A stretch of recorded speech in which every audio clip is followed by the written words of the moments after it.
art of the deal. It's all about the art of the deal. J.J. Carafano, Jim Carafano. There is something that you can do, you personally as an individual, to make the world safer for your children and your grandchildren. And that is listen to Allman in the Morning. Really looking forward to another Allman in the Evening, and that's coming up in spring. And we have the official rollout coming up ultimately. But you and Genevieve Wood and Jim Talent, we have another great night planned in springtime. So stay tuned for the official info on that. How you doing, buddy?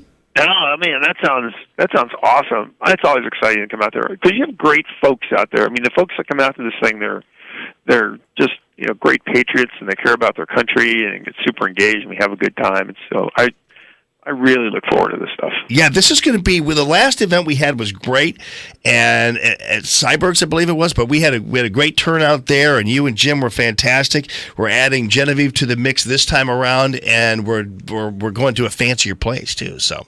Oh wow! Yeah, it's a little fancy. Yeah. So what's going on, man?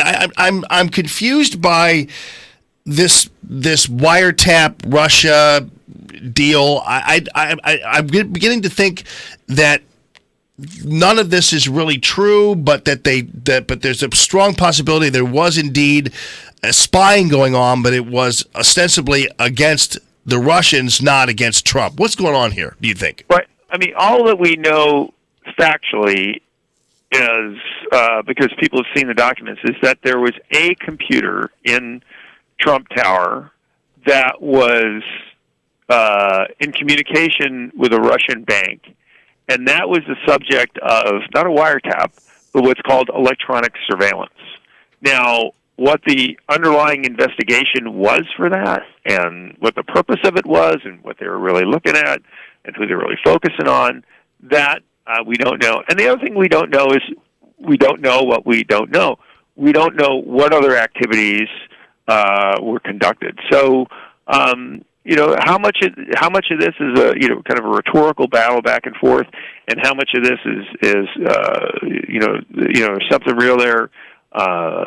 We don't know that. But in a real practical sense, what we know, on the Russia side, is this notion that somehow the Trump administration was colluding with the Russians. There's no evidence of that. Matter of fact, if you remember, they went after Sessions for having, 2 meetings with the Russian ambassador.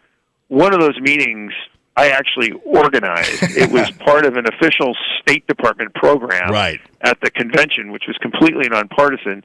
And the Russian ambassador had to stand in line to talk to Sessions. I doubt that Sessions even knew what ambassadors were going to be there, and there were a whole bunch of us standing around when all these ambassadors were kind of taking their turn talking. It was so to suggest that somehow that was collusion is utterly fatuous. So, yeah, when you said that last Friday, and ultimately it became big news, and I told people, I said, Carafano dropped a bomb on the show Friday, because that's amazing, and yet that's not really being widely reported, and neither is this issue of the leaving the breadcrumbs, so to speak, that President Obama clearly did when he relaxed the access to classified information, allowing so many other agencies to access it, and no wonder you wound up getting some leaks.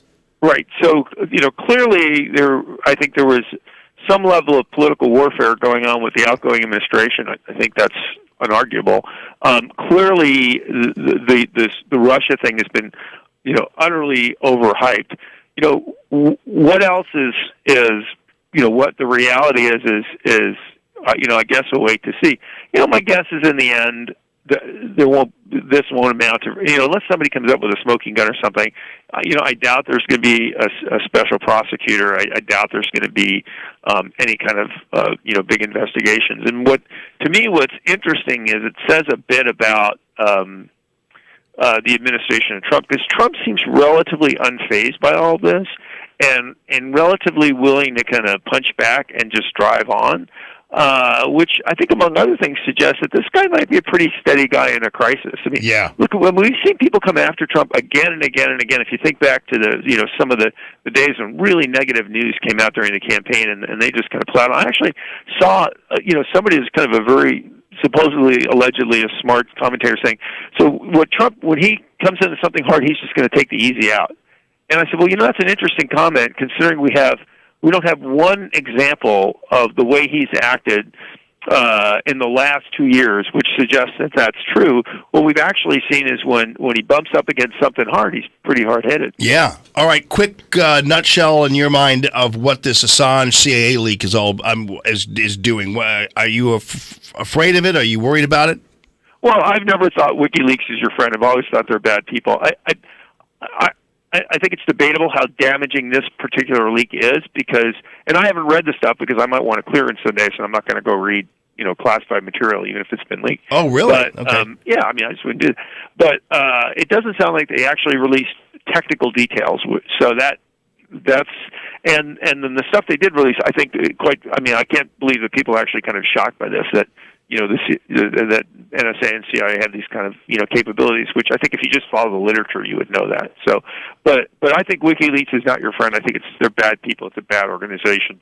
All right, they're about undermining legitimate democracy and not about bringing truth to light. So yeah. I don't have much use for them. Yeah, that seems really damaging to me. So, and it's interesting. You actually purposely you're not reading it because if you do, then that'll compromise some. Right. So if you know anybody that has a clearance, right, they tell them, it says just because classified material has been made public, that doesn't mean that you can go read it. As far as you're concerned, that material is still classified, and if you never access that, you should not be reading that. Wow. So I don't have a clearance right now, but I might want one someday. And if somebody's interviewing me and they say, "Well, have you ever read WikiLeaks?" I want to be able to say, "Well, no." So it's a little hard for me because I actually have to just talk to people that read this stuff and say, "Tell me what it says." I love it. All right, Jimmy.